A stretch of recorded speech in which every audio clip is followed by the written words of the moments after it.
और आइए अब आगे बढ़ते हैं। 3 दिनों से शंकराचार्य का विवाद थम नहीं रहा, इस पर संग्राम बढ़ता जा रहा है और कई सवाल भी सामने हैं।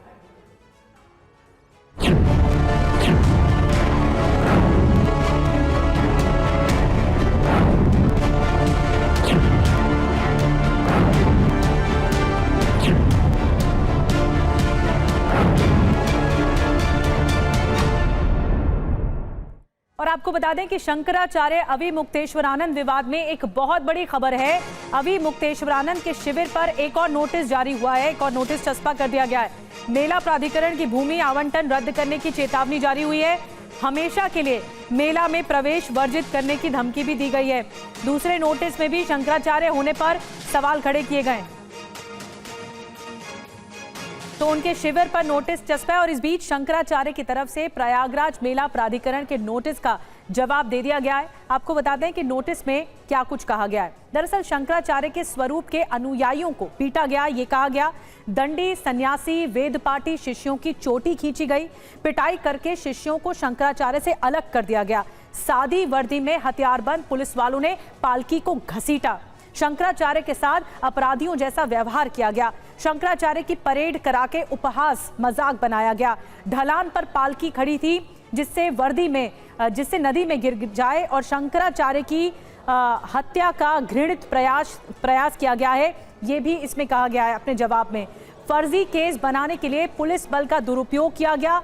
किसी शीर्ष पदस्थ चक्रांतकारी के साथ साजिश रची गई है। पंकज पांडे शिविर प्रभारी, जो शंकराचार्य के शिविर प्रभारी हैं, उनकी ओर से ये जवाब दिया गया है। और स्वामी अवि मुक्तेश्वरानंद ने भेजे नोटिस के जवाब में मेला प्राधिकरण पर बड़ा आरोप लगा दिया है। उन्होंने कहा है कि प्रशासन ने नदी में गिराकर हत्या करने की कोशिश की है और यहाँ पर चलते हुए लोगों में अलग जगाने की कोशिश। लेकिन एक बार फिर से एक और नोटिस की जानकारी सामने आ रही है। 18 जनवरी का हालांकि नोटिस है वो, लेकिन कह रहे हैं कि अब आपका भूमि आवंटन रद्द हो जाएगा, अब आपको मेला में कभी प्रवेश ना करने दिया जाए, इस तरीके की बात, प्रतिबंधित करने की बात कही जा रही है। यही सब है, जो चाहें करें। क्या कहेंगे, मतलब अब आपके प्रवेश को रोकने पर काम हो रहा है? यही तो सत्ता की हनक है, लेकिन एक सवाल बन जाएगा जिसका जवाब उनको लंबे समय तक लोग मांगते रहेंगे। और वो सवाल ये होगा कि दिया क्यों था जब वापस लेना था। तो या तो देने वाला तुम्हारा निर्णय गलत था, या तो लेने वाला निर्णय गलत था। तो गलत निर्णय क्यों लेते हो तुम? 18 जनवरी का नोटिस की जानकारी कल देर रात मिलती है, कानून को जवाब मांगते हैं। तो कानून को स्वयं आके बताए कि हम लगा गए थे। बताइए, लगा गए थे तो जिस दिन पहला दिखाया था उसी दिन दूसरा भी दिखा देते, लेकिन उन्होंने कुछ नहीं बताया। खैर, ये सब तो बैकडेट में भी काम करते रहते हैं वो। हम लोगों ने तो कल उनका नोटिस उन्होंने संज्ञान में लाया कि हम लेके आए हैं, ये लगा गए हैं। हम लोगों ने उसका भी जवाब कल ही दे दिया, कोई ऐसी बात नहीं। बिल्कुल, जवाब भी दिया गया है और बहुत तगड़ा जवाब इस बार भी फिर आपने दिया है। लेकिन अब क्या हो रहा है महाराज जी कि कुछ संत ही आपके विरोध में बोलने के लिए उतारा है मैदान? नहीं, कोई संत हमारे विरोध में नहीं बोल रहा है। कोई संत बोल भी नहीं सकता है। जो घटना की गई है, जिस तरह से दंडी सन्यासियों को, ब्रह्मचारियों को, बटुकों को, स्त्री शरीरधारियों को और वृद्ध पंडित को, रामभद्राचार्य हैं, फिर अखिल भारतीय संत समिति के जितेंद्रानंद हैं, तमाम लोग हैं जो कि आपके विरोध में बोलने कह रहे हैं आपको ऐसा नहीं करना चाहिए था, आपने ही गलत। मारा पीटा गया है जो, कौन इसको अच्छा कहेगा? हमको स्नान से वंचित किया गया है, कौन कहेगा? जिनका नाम आप ले रहे हैं ये लोग तो उनके कार्यकर्ता ही हैं, तो उनके कार्यकर्ता तो बोलेंगे ही जो कहेंगे, जो उनकी तरफ से आदेश आएगा वही बोलेंगे वो। और आपको बता दें कि शंकराचार्य अवि मुक्तेश्वरानंद को आपने सुना, और शंकराचार्य के शिष्यों के साथ अभद्रता के मामले में राज्य मानवाधिकार आयोग में मामला पहुंच गया है। इलाहाबाद हाईकोर्ट के वकील ने शिकायत कर दी है इस मामले में। राज्य मानवाधिकार आयोग से दखल की मांग की गई इस शिकायत में त्रिवेणी संगम जाने से रोके जाने की घटनाओं को लेकर गंभीर चिंता व्यक्त की गई है।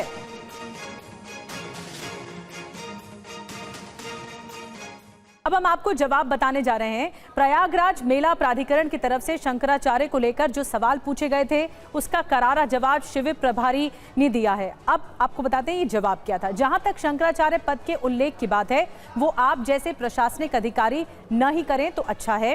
महाराज श्री जगत गुरु शंकराचार्य हैं और उस पर प्रश्न करना आपकी अधिकारिता क्षेत्र के परे की बात है।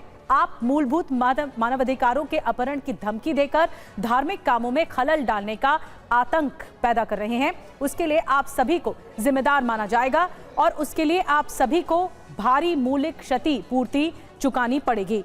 अगर आप कोई स्वेच्छाचारितापूर्ण, गैर कानूनी, असंवैधानिक, दुर्भावनापूर्ण, अनुचित कदम उठाते हैं तो सक्षम न्यायालय में आपके और आपके प्राधिकरण तथा दोषी अधिकारियों के खिलाफ समुचित सिविल, क्रिमिनल और संवैधानिक कार्रवाई करने के लिए हम बाध्य होंगे। आपके पत्र के अन्य सभी आरोपों को सिरे से खारिज कर इनकार किया जाता है।